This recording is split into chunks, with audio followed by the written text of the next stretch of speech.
Granger, how you doing? I'm doing great, sir. How are you? Just swell. Where are you? Are you Nashville or are you Texas? I'm in Texas, outside of Austin. Oh, all right. We were just in Austin. When were we in Austin? Like November? We were doing an event there at Hill Country Bible Church. Okay, sure. Yeah. I know it well. Well, next time we should get together. That happens again. Oh, yeah, absolutely. So how do you like doing the podcast and ministry thing?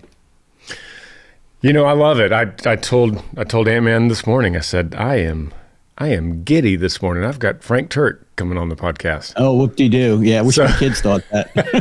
I'm giddy. So yeah, in that aspect, I love it. I've done the podcast for a long time, but we just opened it up to guests really recently, the last few months. Oh, yeah? Oh, okay, so good. you're at the top of that list. Oh, great. Happy to be on. Thanks for having me. We rolling it? We're rolling. Okay.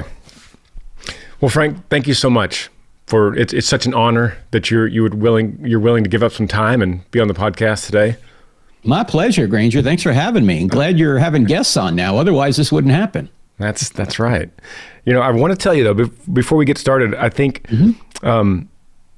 we have a fundamental difference, and I think for fairness of the conversation that we'll have, we should get it out of the way. That way we kind of know where we stand as we discuss things.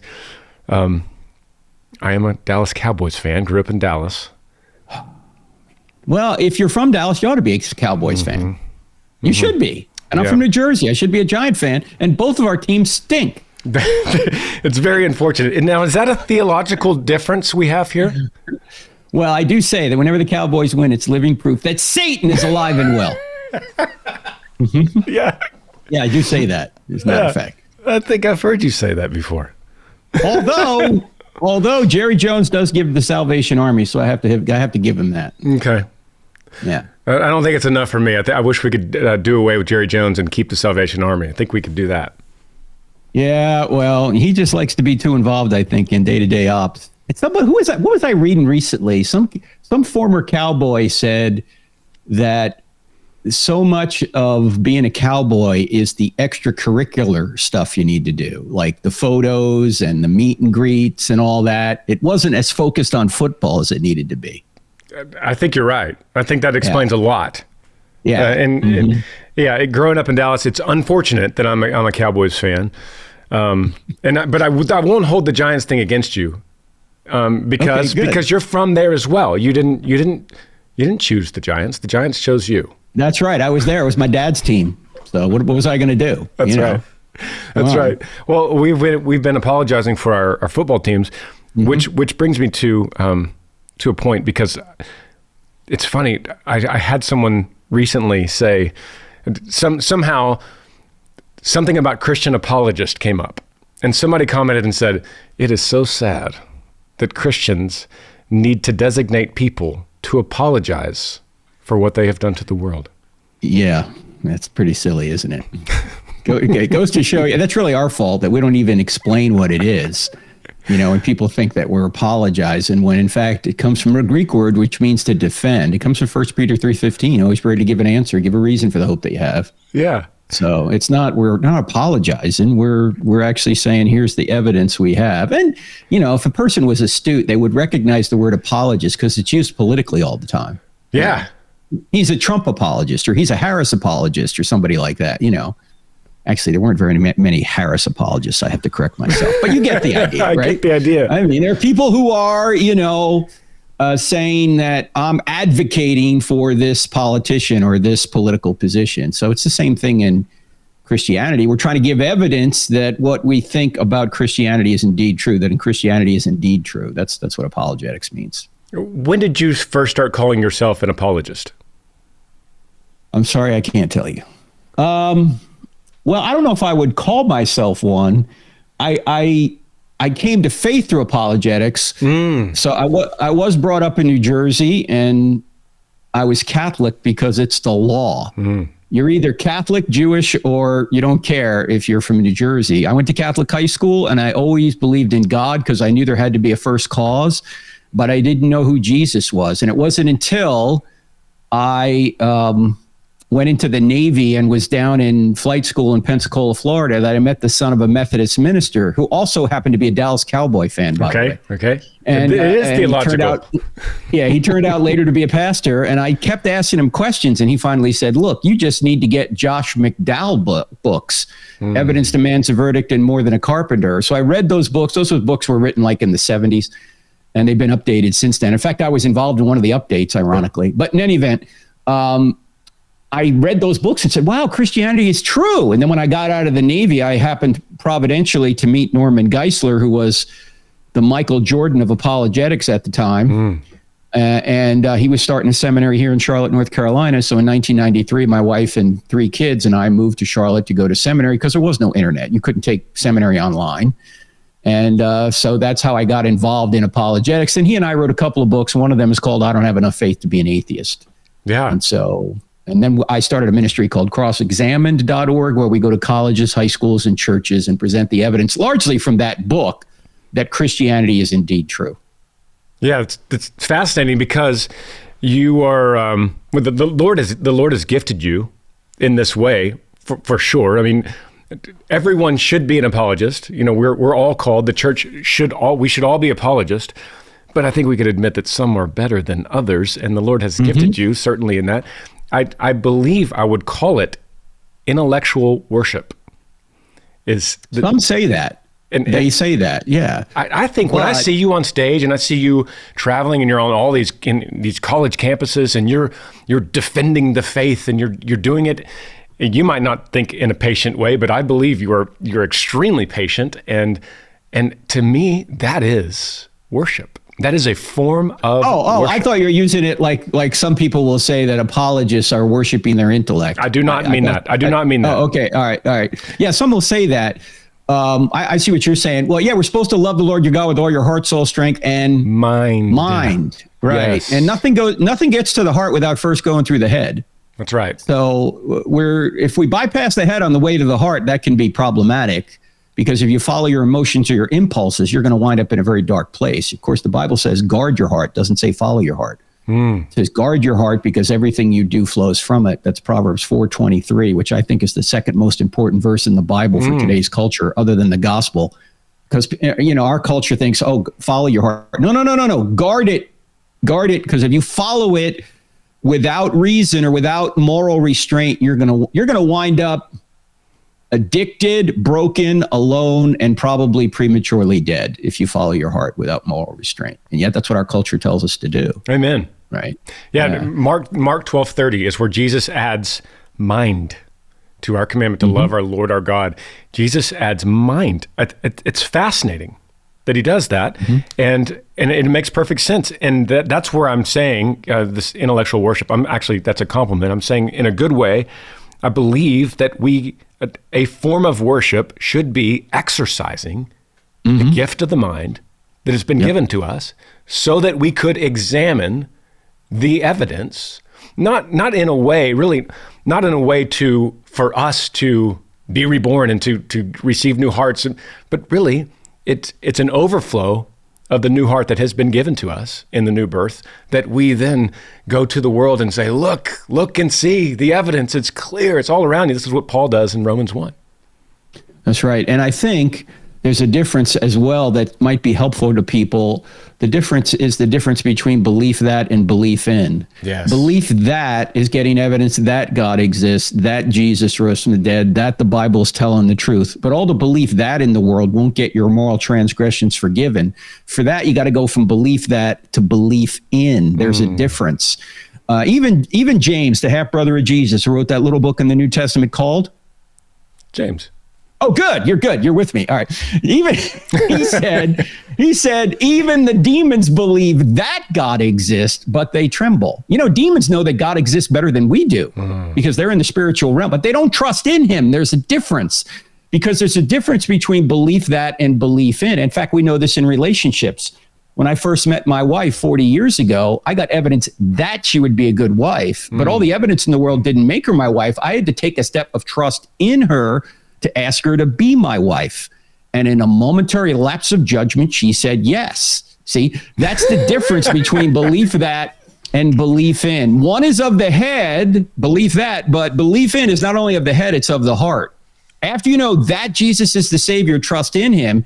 And by the way, John puts belief that and belief in into one verse. It's the last verse of chapter 20. I'm paraphrasing. He says, in the gospel, he says, these things were written down so that you may believe that Jesus is the Savior, and that by believing in him, you may have life in his name.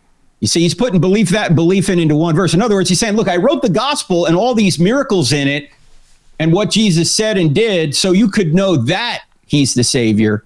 But then you can go from belief that to belief in. I mean, you can know that something's true and still not assent to it, right? We do that all the time, right? We know things are true and we don't want, it's inconvenient. We want to avoid it.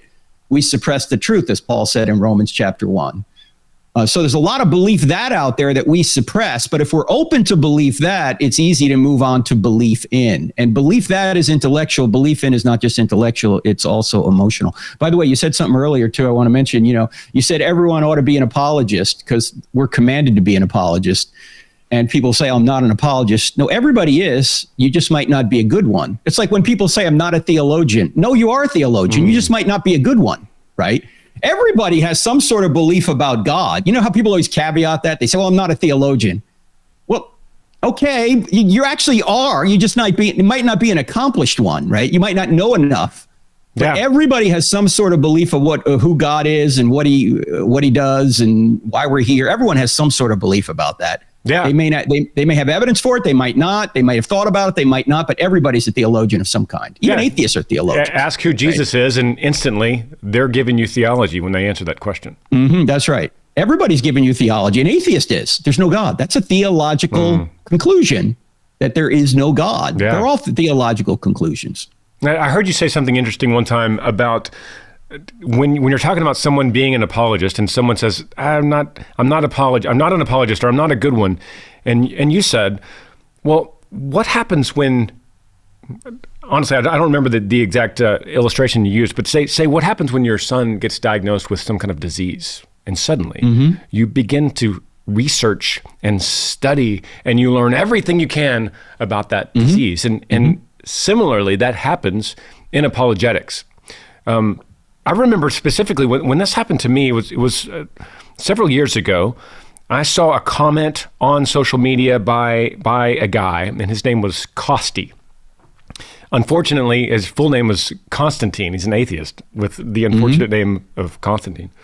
But he comments on here, and someone was talking about a worship service, and he said, I think the big over-dramatized performance-based worship services, I think they're actually manipulating people. And I commented, and I knew he's an atheist, and I commented, and I said, I agree with you on this at some level. I do.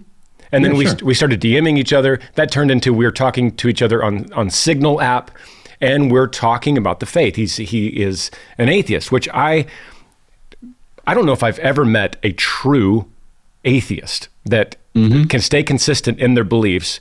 Because in my mind, a true atheist would say, we're all pond scum.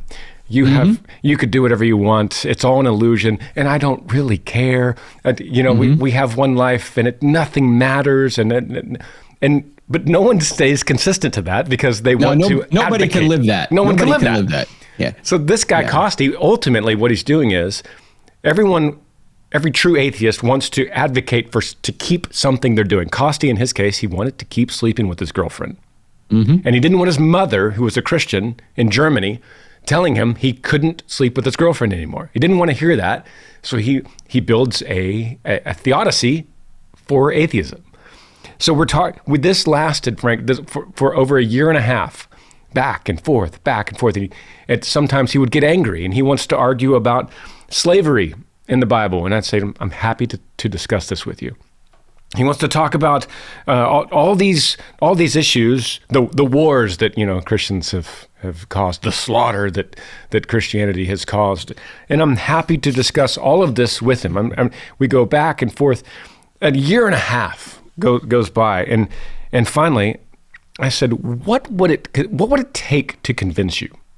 What would it take for you to believe? Because he keeps saying things like, if God wants me to believe, he'll give me something to make me believe. And I said, okay, what would that be? Just hypothetically, because God's given you a lot. What would that be? And he goes, I don't know. I said, what if you saw a video of the resurrection? He goes, that would be tampered with. I know the video would be tampered. I said, of course you would say that. So then I pulled a Dr. Frank Turek and I said, Costi, if Christianity was true, would you believe it? And he goes, what does true mean? Mm-hmm. I said, outside of your understanding, outside of time and space, it is true. It is Christ died on the cross and was resurrected and walked among the people and said, turn from yourself and look to me and be saved. If that happened, would you believe it? And he goes, no, I wouldn't believe that. And then I said, then brother, our conversation is finished. We could go no further. After a year and a half, I tell you, if it's true and you say no, then what are we talking about? Mm-hmm. And then I think of you. Yeah, he was, as you say, just looking for a way to validate the lifestyle he wanted to live. That's right. To be honest, Christians can do that too, right? Christians might not have good evidence for what they believe, but they want to convince themselves it's right. So we have to all be aware that we might be self-deluding ourselves. However, I think, first of all, when people say there's no evidence for your view, I normally ask them, well, first of all, why is there evidence for anything? Not just for Christianity. Why is this a world that's orderly where we can discover cause and effect relationships? And why do we have a mind that allows us to do that? I mean, what explains that? I've noticed that atheists will say, if you ask them, where did your brain come from? They'll say, well, it came from blind forces coming together and putting it together. And to quote my friend John Lennox, when he asked people that question, where did your mind or your brain come from? They say it's a mindless process. And he says, and you trust it? Like, why would you trust something why would you trust something that came from a mindless process, right? Like, suppose a computer got put together by a tornado raging through a junkyard. Would you trust anything it told you? Of course you wouldn't, right? Yeah. First of all, it wouldn't happen that way. But even if it did, it's not designed. Why do you say that you are not designed, and the apparatus you're using to say is not designed isn't designed either? So why would you think what you're saying is true? Look, is it more likely that your mind is the result of an undesigned process, your brain, which produces your mind? Or is it more likely that your mind was made in the image of the great mind, so you could know truths outside of your skull, including the great mind himself? Yeah, that's more likely. And they say to that, this is God of the gaps theory. Frank, you're claiming a God. Yeah. Well, first of all, I would say it's not a God of the gaps theory. It's not that we just haven't found a natural explanation for the brain or the mind. It's that the brain and the mind are positive evidences for an intelligent being. Just like if you're walking along the beach and you see John loves Mary in the sand, you don't just lack a natural explanation for that. You do lack a natural explanation, but John loves Mary in the sand is also positive evidence for an intelligent being. And a mind is evidence for an intelligent being. You don't just lack in that. You do, but it's not just that. It's positive evidence for. So it's not a God of the gaps argument. We're not arguing from what we don't know. We're arguing from what we do know. We do know that messages come from minds. And in every cell in our body, there's a message 3.2 billion letters long. Okay, where do messages come? They don't happen by natural forces. They don't originate from natural forces. They may be reproduced through natural forces. Yes, that happens. Life gives forth life. But life itself, where does that come from? It's not from the wind, the rain. It's not from the four fundamental forces: gravity, strong and weak nuclear forces, and electromagnetism. There's something else going on here. And by the way, even if you were to say that everything came from those four forces, where did those four forces come from? Yeah. And why are they so persistent and consistent? Natural laws come from lawgivers, just like every law comes from a lawgiver. And so the very apparatus, even if you were to make a case, I saw you did a podcast, I just saw the title for it on evolution. Even if one could make the case that macroevolution is true, from the goo to you via the zoo, right? There's no intelligence behind it. Even if you could make that case, the natural laws that drive evolution are evidence of a mind. Not just a mind that created the laws, but a mind that sustains these laws right now. This is the Aristotle Aquinas argument that says the world as it operates right now needs a present cause. Why is everything so orderly? Why does it do the same thing over and over again?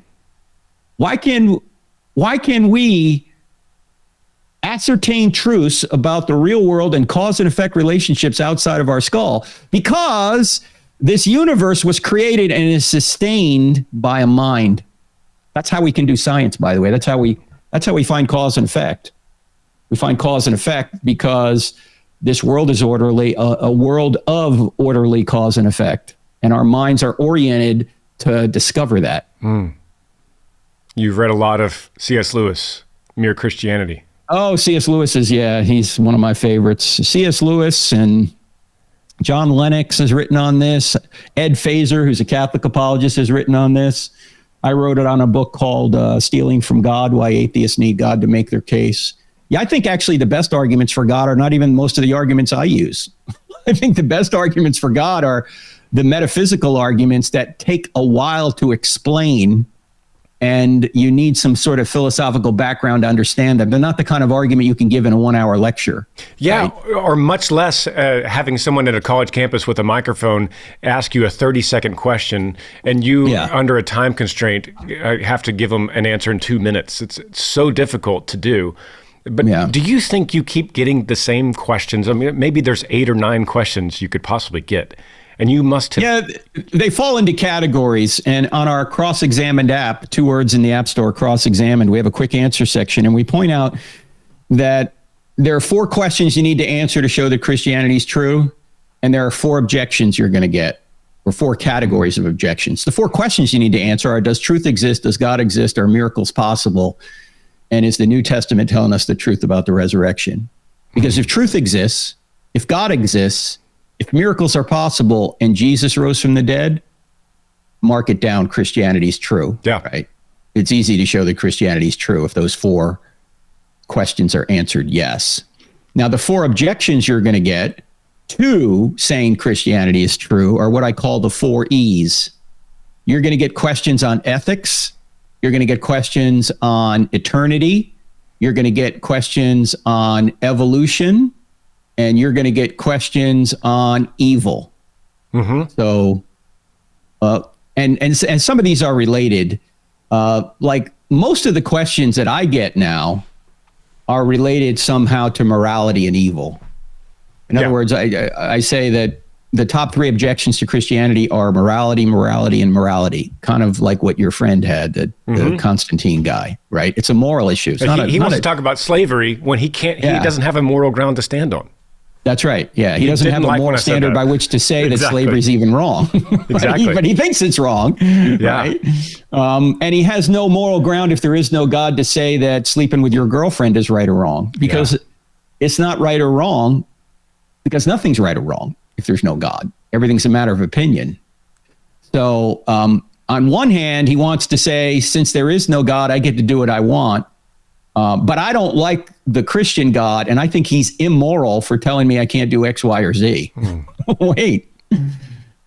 Look, if the only out these people have, the only possible out they have, Granger, is to say, okay, I'm not an atheist anymore. I'm a theist. I believe in God. I just think the God of the Bible is not the true God. That's a fair position to take, because now you have a moral standard.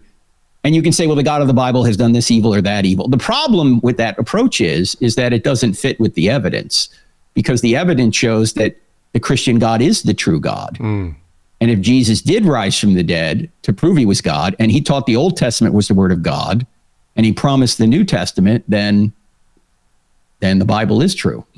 I love the way you'll bring up the Canaanites in this kind of idea, because people will go there. God's not moral. He murdered. God breaks his own law by murdering. What do you say to that person? Well, first of all, I ask them, by what moral standard are you saying that's wrong? And then I ask them, when God kills somebody, does he murder them? I mean, it's wrong for us to take innocent life because we're not the creator and sustainer of life. We can't resurrect life, but it's not wrong for the creator of life to take life. He can resurrect it. He owns it, right? And we don't have that capacity. God does. So just because it's wrong for us doesn't mean it's wrong for God. I'd also point out that whenever God judges somebody in the Bible, that's what it is. It's judgment. It's not genocide, as they try and say. It's more sinocide. People have done evil and they're judged for it. And how do I know? Well, God did the same thing to Israelites. He wiped out 3,000 Israelites for worshiping the golden calf, right? Yeah. So it's not an ethnic issue. It's a sin issue. And I also point out that some of those commands might be hyperbolic because that's how ancient Near Eastern people talk and spoke and wrote. For example, in Deuteronomy 7, he basically says, wipe everybody out. And then right after that, he says, and then don't intermarry with them. And you're going, wait a minute, if you wiped everybody out, how could you intermarry with them? Right? Yeah. And you see over and over again that God says, wipe these people out. And then they pop up a few chapters later again. And you go, wait, I thought they were wiped. They're not. Right? Right. It could be exaggerated language. But my point is, even if it's not exaggerated, even if it's literal, God has the right to take us out anytime he wants. Yeah. And in a world of free creatures, it's going to be messy, right? Because God can't force free creatures to do what he wants them to do. If he does, they're not free. So there may be instances where God judges people very swiftly. And that's what people want, right? People say, if there's a good God up there, why wouldn't he stop evil from happening? Well, and whenever people say that, I say, well, if he did, he might start with you. Yeah. Right? Yeah. I mean, if God were to end evil at midnight tonight, would any of us be alive at 12:01?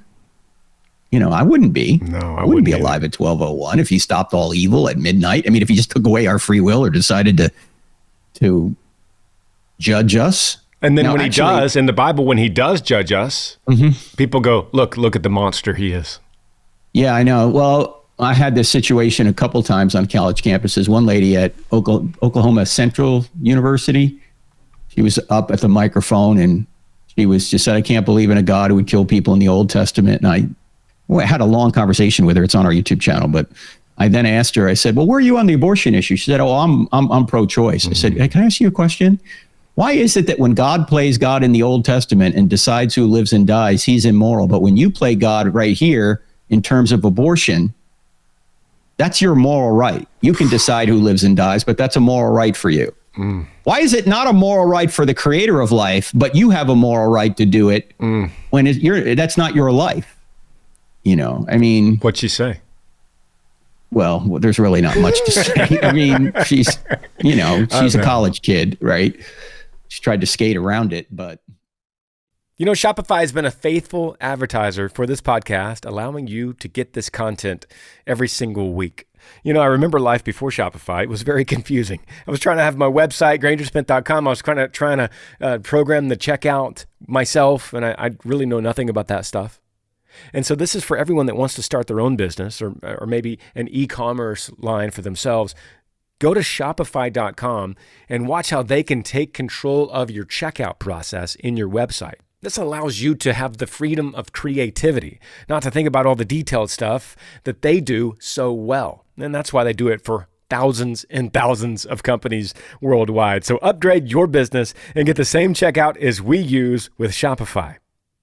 Sign up for your $1 per month trial period at shopify.com/Granger, all lowercase. Go to shopify.com/Granger to upgrade your selling today. Shopify.com/Granger. As a reminder, you can always get a hold of me on cameo.com/GrangerSmith. It's a great way to get a video message from me from anywhere in the world to whoever you want to send it to.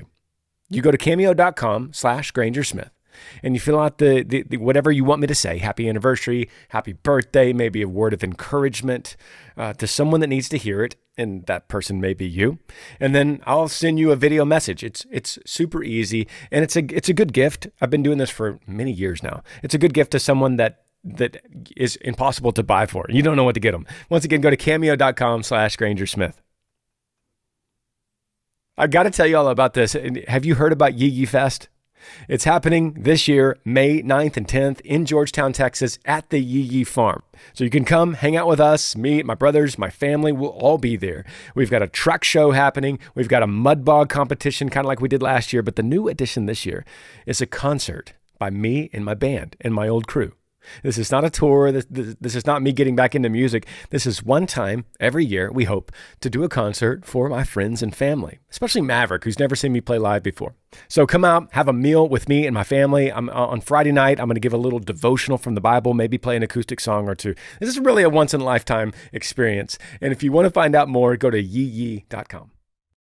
It's Let me say that. People give themselves moral rights while they complain that God is doing something. He's taking life, what they think innocent life, and they think he's wrong, but they think they have the right to do so.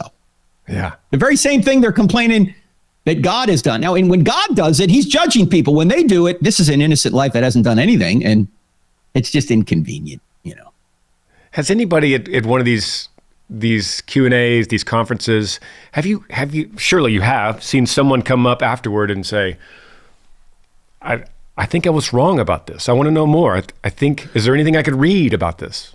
Oh, sure. Yeah, that happens. In fact, we have some people on camera saying that. Oh, I think that's a good point. Thanks. I hadn't thought of that. Most people, though, won't say that out loud. But I don't want to try and own them, so to speak. I don't want to try and make them feel badly about. I just want them to think. So I try and be very kind to people and just say, hey, okay, I see your point. Well, what about this? And see what they say, right?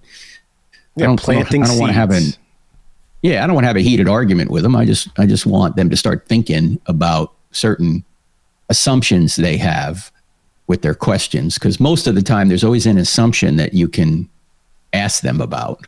Like when they say, well, God is evil. What do you mean by evil? Or killing the Canaanites is wrong. What do you mean by wrong? Why do you think that's wrong? Who said? Because they're stealing from God while they're arguing against him. Right? They're stealing a standard from God in order to say God is wrong. They're stealing a standard and they're misapplying the standard. They exempt themselves from that standard, but they think God ought to be held to it. So that's what the book Stealing from God is about. Yeah. Yeah. You've built this idea over time that you will claim to them, I don't have enough faith to be an atheist. Mm-hmm. Now they don't like it when you say that. That's like pouring salt on a snail. They don't like that because they'll say, I don't have a faith at all. Mm-hmm. And they'll say, being an atheist is a lack of belief at all. But then, of course, that goes back into them defending why they want to be an atheist and why you're wrong, which truly, if they were held consistent, they wouldn't care what you think, Frank. They wouldn't care. Yeah, well, it usually comes down to why do they do what they do if there is no God? Why do you spend all your time fighting him? Like they don't believe in leprechauns and unicorns, but nobody writes the leprechaun delusion, right? Okay. Because there's something about God that they think the God believers are somehow going to take their rights away politically. Then normally that's really the road that gets them all riled up. Well, you God believers, you want to impose your view on the rest of us, and that's wrong. So I'm going to come out and hammer you for believing in God. Just like your friend, wants to sleep with his girlfriend. Okay, yeah, I get it. Why don't you just tell me that a year and a half ago? Could have saved us a lot of time. Right. Let's just go. That's why I usually start with the question after a short discussion. If Christianity were true, would you become a Christian? Or you could say, if Jesus really rose from the dead to prove he was God, would you follow him? And see what they say. Because most people are looking for God like a criminal's looking for a cop, right? They're running. They're on the run. They don't want God to exist. In fact, maybe we could do a little thought experiment with your audience. For those watching right now, I want you to think of someone who's not a Christian, whom you'd like to be a Christian. A friend, relative, somebody like that. All right, think of them. Got that person? Okay, good. Now here's my question. Is the person you're thinking of on a relentless pursuit of truth? They want to know if Christianity is true, or are they apathetic or maybe even hostile to Christianity? Now, 99 times out of 10, as my friend from Mississippi says, they're apathetic or hostile. It's really either 100-0 or it's 99-1. Very few people, when I do that survey, raise their hand and say, "Oh yeah, they're on a relentless pursuit of truth." Most people are apathetic or hostile. They don't want it to be true. So true. That's exactly right. You meet an atheist and they're you want to tell them, you strike me as someone that would be a little bit more open-minded. And they say, I am wildly open-minded. Then you're agnostic? Well, maybe I'm agnostic. Are you constantly seeking truth then? No, I'm stuck in my agnosticism. Well, that doesn't seem like you either. You seem like you would be a more open-minded agnostic. Well, maybe I am. Then would you like to hear more about the evidence of Christianity? No, I don't think so. This is the loop. Yeah, they're not open-minded at all, which is why Milton Berls, the old comedian, used to say, "We found out this one guy in our neighborhood was an agnostic, so we burned a question mark on his lawn." Oh man! So what do you say to someone that they listen to this and they think, "I'm not Dr. Frank Turek. I'm not that smart. I can't defend the faith," because I think the number one hindrance of being an apologist is fear. Really, I don't want to sound stupid. I don't want to end up in a conversation where I don't know what to say. I'm sure you've talked about this with people. Yeah, well, you don't have to know what to say. You just have to know how to ask questions. Asking questions is easy. Answering them is hard. That's why my friend Greg Koukl wrote the book Tactics. Great book. How to ask questions. What do you mean by that? How'd you come to that conclusion? Why do you think that's true? What evidence do you have for that position? Questions like that. Because when somebody says something, it's not your job to refute what they say. It's their job to support what they say. So start asking questions. Why do you think atheism's true? Why do you think there's no evidence for God? Or why do you think there's not enough evidence for God? Like the question you were asking the guy, like what evidence would you need to see? Right? Why do you think there's evidence for anything? Why can your mind ascertain truths about the real world outside of your skull? Why does that even happen? Not just about God, but about anything. Why do you know if you put 2 parts hydrogen and 1 part oxygen together, you'll get water? Why do you know that? Right? Why? If you drop a ball off a building, it's going to go to the ground. Why do you know that? Why do you know anything? Yeah.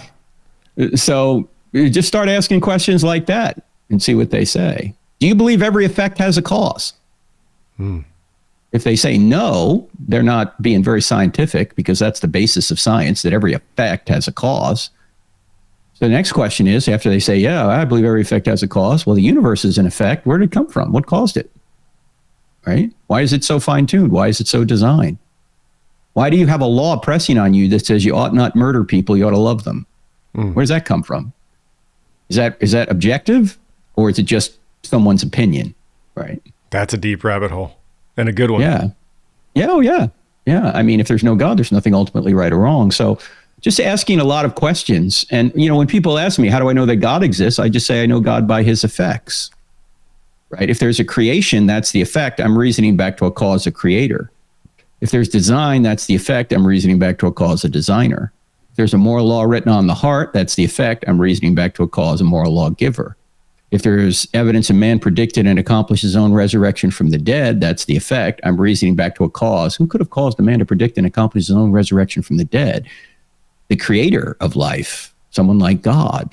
In fact, we do that even if we think we have some sort of personal relationship with God. If we think that God has told us something, or that God has answered prayer, we're doing the same thing. We're taking the effect, say the answered prayer, and we're reasoning back to a cause. We're saying the cause of that prayer, answered prayer, was God. You're always reasoning from effect to cause. And with atheists, their main problem is they have no cause. Right? There's no cause for any of this. There's no cause for the 4 natural forces that govern the universe. There's no cause for the universe. There's no cause for the design of the universe. There's no cause for life. There's no cause for the design of new life forms. There's no cause for the laws of logic and the laws of mathematics and the laws of morality. And there's no cause. And to that, they typically say, I'm not saying there is a cause or not a cause. I'm saying I don't know, and you can't know. That's typically that's how they'll make that ambiguous. Well, if they say you can't know, I'd say, why can't you know? Why do you say that? And how do you know that you can't know? How do you know that you can't know? Because you know that. Yeah. Right? So, yeah, I mean, it's a self-defeating position to say I can't know anything, because you apparently know you can't know. Right? That's incredible. Yeah, so it turns out to be a self-defeating cul-de-sac that they back themselves into. And just about all of the natural philosophers that have come along trying to disprove God, whether it's Hume or Kant, who was a believer, by the way, but he said you can't know the real world. That's how you remember Kant. You can't know the real world. Yeah. Well, when he says that, you want to ask him, well, how do you know the real world is there then if you can't know it, right? You know the world is there, so you can know the real world, not you can't know the real world. You can. Yeah, you can. You can know the real world. So these are self-defeating philosophical positions. And just by pointing that out, you can show that at the very foundation of their belief system, there's a fault, a fatal flaw. So you engaged many times with Christopher Hitchens. Couple of debates. Couple debates. Uh-huh. What was the talk off camera between you two? Were you guys friends? Oh, yeah. I mean, it was fine. We didn't socialize, but, we arrive at the debate, and it was funny. Christopher was a funny guy, actually. The first debate we had was at university. It was at Virginia Commonwealth University in Richmond back in 2008. And he was debating Christians around the country. He had written the book, God is not great, religion poisons everything. And I saw him on TV a lot because he was also a political commentator, and a lot of the politics he talked about I agreed with. I mean, Christopher was very straightforward on the danger of Islam. Right? He didn't pull any punches there. Yeah. And so I appreciated his candor there. And when I first met him, I said, "Hey, Christopher, this is my first debating anyone other than my wife, so I don't fear you." But but I said, I'm kind of a fan. I kind of like a lot of the things you say. And he kind of peered over his glasses and he said, "The night is young." And then before the second debate, we got talking about a couple things, and I mean, just small talk, nothing. But everyone liked Christopher. Whether you agreed with him or not, you liked him. He had a great way with words. He was a journalist. He was a literary guy. Loved poetry, that kind of thing. But I think he was just mad at God. That's why I ended both debates by saying, Christopher Hitchens says there is no God, and I hate him. Yeah. But there is a God, and he loves Christopher Hitchens. So, but yeah, we had, if you watch a debate with Christopher Hitchens, you'll go, I like this guy, but if you read the transcript, you're going to go, what is this guy talking about? He's not even in the ballpark of the topic. He's skating all around it. In our first debate, I went first and I got up and I talked about, 3 arguments for the existence of God. The cosmological, teleological, and moral arguments. And Christopher got up and started talking about what a bad person Mother Teresa was. And I'm going, what does this have to do with whether or not God exists? Whether Mother Teresa was good or bad is irrelevant to this question, But he was so good rhetorically that, you just kind of get mesmerized by him. But he was not technically a good debater because he was not really dealing with the issues. No, he was never really listening to you. He was just kind of always assuming.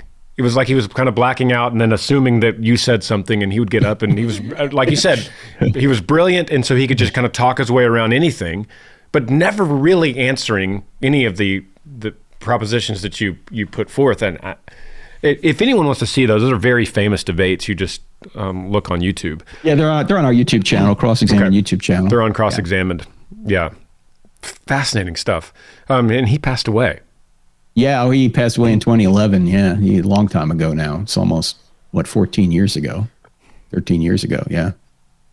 And he had esophageal cancer. He was a big smoker and drinker. And why not? If nothing else matters. There's no God, yeah. There's no God. Mm-hmm. Yeah, it was tragic. He was such a sharp guy. So to the people that would question the problem of evil, I know there's so many places I can go with this Frank. So I think problem of evil is one of the main points that people want to go to. I also think proof of the Bible, which I think in 2025, what an incredible time to be alive and to be a Christian.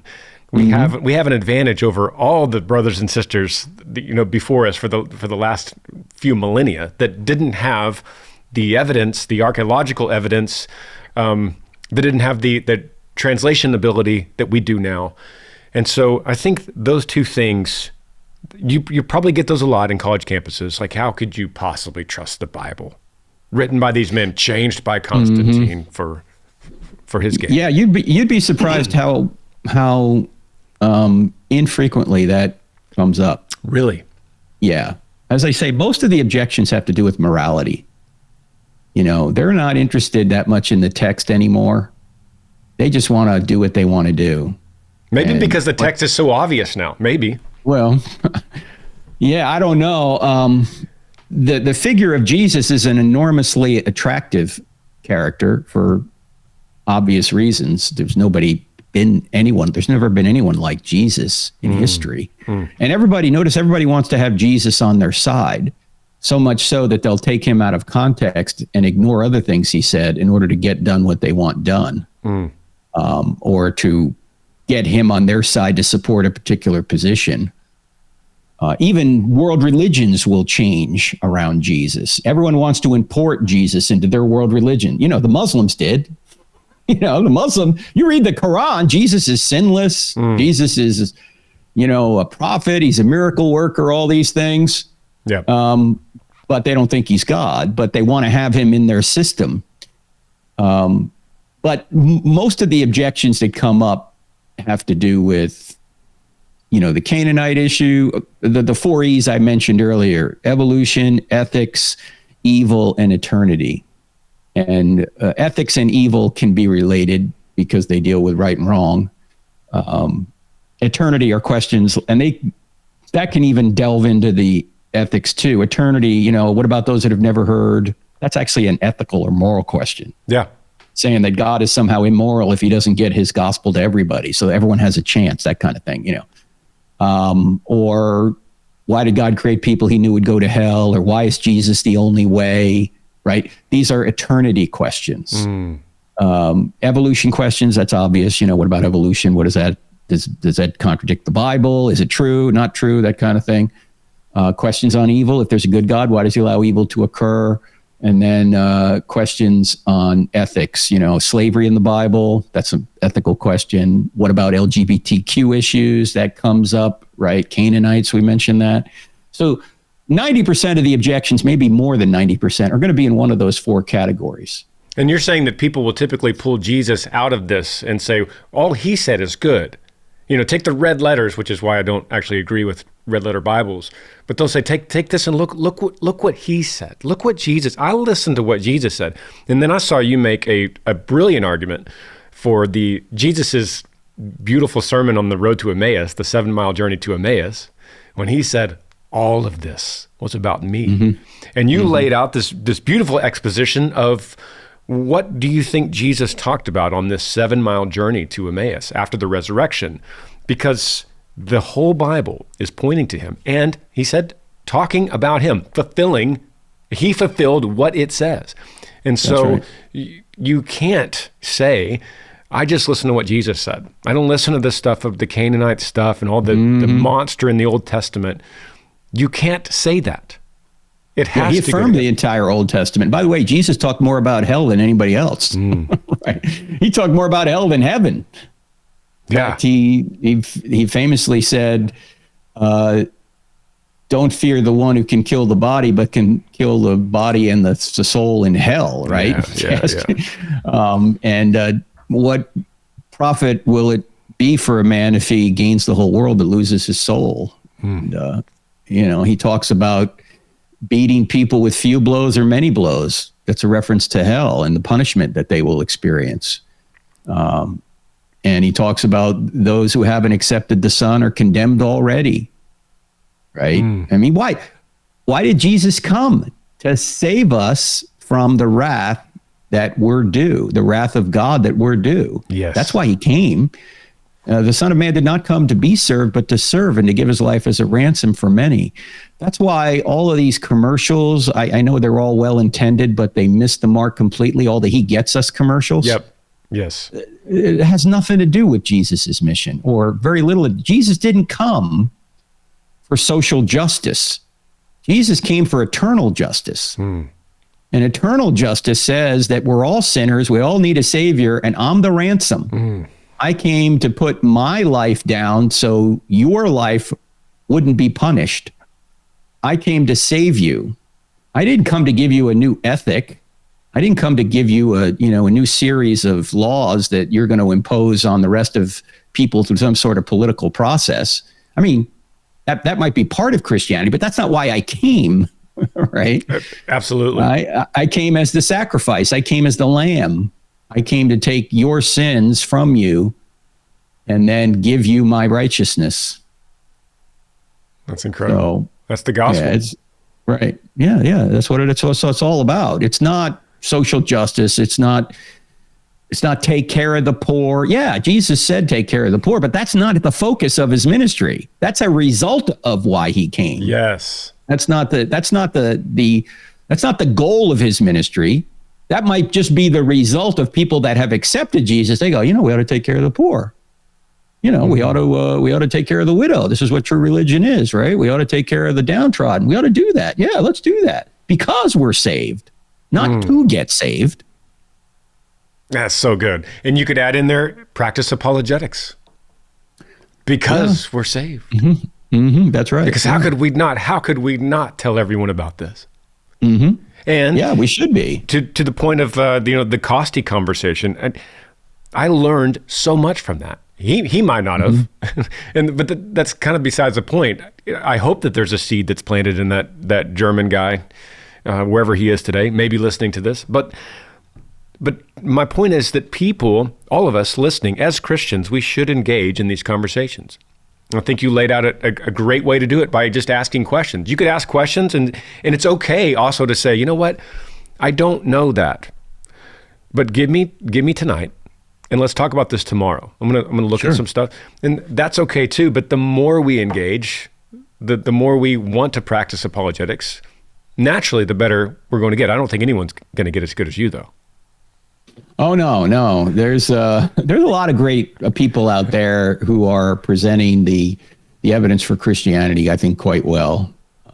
You probably saw Wes Huff on Rogan's thing. Did you see that? He did great. Yeah, I did. Yeah. Wes is young. He's good. His colleague, Andy Steiger, was with him on some recent shows. I just had Andy on the podcast, too. You got J. Warner Wallace, Greg Kokel, of course, John Lennox. Nobody better than John Lennox. Of course, John is an older man now, but you just watch. If everyone acted like John Lennox, the whole world would be Christianized because you can't not love John Lennox. So yeah, there. And by the way, Lennox gives a great illustration about Christianity when he says, "When I first met my wife Sally," I mean, this is a hypothetical. This is not how it went, but he said, "When I first met my wife Sally, I gave her a cookbook, and I said, if you can cook well for the next 40 years, I'll see about loving you." Right.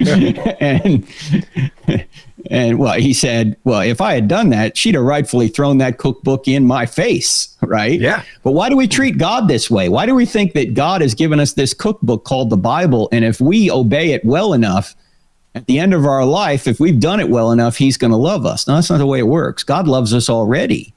God came into this space-time continuum and took our sin upon himself, and he loves us already. We'll obey the cookbook that he gives us out of love for what he's done, not as a way of earning his love or his favor. He already does love us. And so he gives us wisdom through this series of books we now call the Bible to help us live a life and become more like Christ and to bring other people into the kingdom. We're here to know God and to make him known. But it's not to earn anything with God. It is... when we follow his commands, he said, if you love me, you'll keep my commandments. When we follow his commands, it's a result of the fact that he loves us. That's right. It's not to get him to love us. He already does love us. That's why he came to earth. That's right. And then we hear Peter after that, who says, always be ready to make a defense, which is where we get that word of apologia. That's where we get that root word. Always be ready to make a defense for the hope that is in you. Yet do it with gentleness and respect, which I think you also It's hard for me to do because I'm from New Jersey. Forget about it. You do. You have yelled a few times, and I think if your wife's there, she must be thinking he's in there doing a podcast because he's yelling again. That's right. Yeah, I yell on podcasts.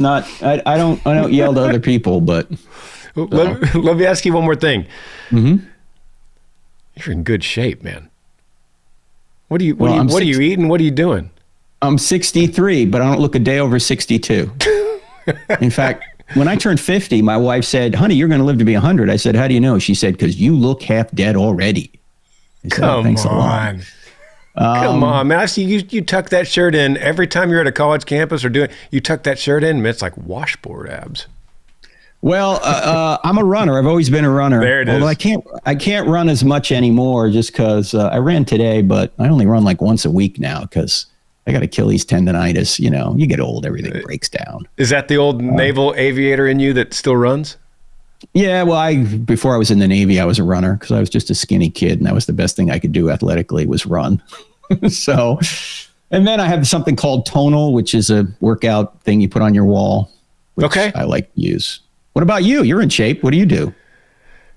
I try to eat right as good as I can. I do strength training. I'm actually not a runner, but I will do some kind of cardio in the gym and do strength training and I think strength training. Like, what do you do? I do isolated muscle groups each day. Like Monday's chest day, Tuesday is back day. Like in a gym, like a Planet Fitness kind of thing, or what? I have for a lot of years, but I have a little something that my wife and I made out in the garage. No, that's good. So yeah, that's what you want. You don't want to have to travel anywhere. Ours is in the house too. Yeah, it's a lot quicker. Yeah. So when you have an event, speaking of being ready, I think that, being healthy and trying to eat right, and like you said, running, I think that all affects the way that you defend the faith. So whenever you have an event, say it's a debate or you're doing a Q&A, are you drinking coffee before? Are you trying to get rest? I mean, is there anything that goes through your mind? You do it so well. Well, I don't drink coffee. I didn't drink coffee before, since I've been saved. I didn't drink it before I was saved either. So being the saved thing doesn't matter. I just want to sound more spiritual than you. Okay. That's all, Granger. Okay. I'm not a coffee guy. I do like iced tea, but unsweet. But no, I mean, look, when you know this probably better than I do. When you're doing some kind of gig, you're not tired. The adrenaline's going, right? You don't get up there and do a set and go, I don't really want to do this. I'm kind of tired, right? I mean, you're probably feeding off the audience, aren't you? Sure, but have you been on there before and just thought, I am not as sharp as I normally am? Oh yeah, that happens. Sure, that happens, especially during the Q&A because I've already been up. Like we just did one outside the University of Nebraska last week, and the presentation was 1 hour and 40 minutes, and then it was 1 hour 40 minutes of questions. So by the time of it, it's 3 hours and 20 minutes, and I'm like, okay, I'm getting tired. That happens. But thankfully, I've tried to stay in shape most, my life. And thankfully, I haven't gotten any major injury in order to do that. So, sure. And I think generally, if you're carrying extra weight around, that's just going to bog you down. It's just you're not going to be able to be as sharp as you could be. Sure. So thankfully, I haven't had the problem with that. I have a high metabolism. So, I know maybe other people have a slower metabolism. It's harder for them to keep the weight off. I just haven't had that problem, but I do work out. So I don't know if that's going to change. Hopefully it won't. Hopefully I'll be able to maintain not getting heavy. Unfortunately, America's heavy. Make America healthy again. That's right. I think RFK. Yeah, we need you. He's right. We need you, Frank. We need some more books from you. We need you to keep cranking that out for us. Leading the charge. I'm working on a couple right now. What do you work? What's the latest thing you're working on? Well, there's a book that a colleague of mine we're working on called The War on Reality. And it's, all the crazy stuff that people try and say is true and right when it really isn't. So Very much needed right now. Yes. So we're working on that, and we're working on an update to some other stuff. So, okay. But a lot of the time is spent traveling and, doing the video work on college campuses. So, which for everybody, it's cross-examined on YouTube. Excellent stuff. Brother, such an honor having you on here. Thank you. Thank you, Granger. It's an honor to be on. So thanks for having me, and appreciate the work you're doing now, man. And you had a great career in the music world, and now you're having a great career in ministry. So you're doing both. By the way, I think you can do both at the same time. Right? You can be in ministry and in music. You certainly can. You certainly, speaking, hypothetically, certainly. As far as me personally, we'll see. We'll see. If the Lord gives me a way back into music somehow through worship, or that'd be amazing. But well, right now I'm just trying to make more of him and less of me. Yeah, I get that. No, it's good whether you're in music or not, because look, we actually need more apologists. Maybe I ought to become an apologist. We got a lot of music artists out there. We don't have enough people going to college campuses, I can tell you that. When I first started seminary, I first started going after an apologetic degree before I changed to MDiv. But I agree, and I think everyone should at least study. And, you could study apologetics by watching you. That is a way that anyone listening right now, how do I get into apologetics? Go watch Frank Turek. Go to YouTube and watch how you interact and how you answer. I don't think there's a question that anyone has asked that someone else watching wouldn't get the same question. It would be very common. Yeah, the questions today, they're all around morality. Most of them are anyway. So yeah you're right. So it's not like you have to know a whole ton in order to answer them. And as you said earlier, the real challenge is not, are these questions hard? The hard thing is answering them in 2 minutes, which you can't do completely. All you can do is kind of cover one point briefly and say, I recommend you go read this book, or you look at this or that, or I'm just giving you a doorway to an answer, not a complete answer. Yes. That's the harder thing. You ever have any death threats? That's a good question. Probably on the internet, but I don't even take those seriously.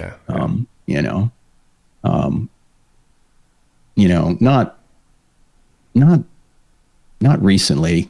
I'm trying to think if we have. I kind of just brush them off. Look, if someone wants to kill you, they're not going to tell you. That's true. That is very true. I remember one time backstage, I was with Hitchens, because he was coming out against the Muslims pretty strong, and I said, "You ever get death threats?" He goes, "Look, if someone wants to kill me, they're not going to tell me." Right? Something good we could learn from Christopher. Yeah, you just keep moving forward, Yeah. Well, brother, thank you so much, man. I appreciate you taking the time. It means the world to me. Well, thank you, Granger. Thanks for the work you're doing. We'll do this again some point, I hope. Sounds great. I hope so. Thanks for joining me on the Granger Smith podcast. I appreciate all of you guys. You could help me out by rating this podcast on iTunes. If you're on YouTube, subscribe to this channel, hit that little like button and the notifications bell so that you never miss any time I upload a video. Yee yee.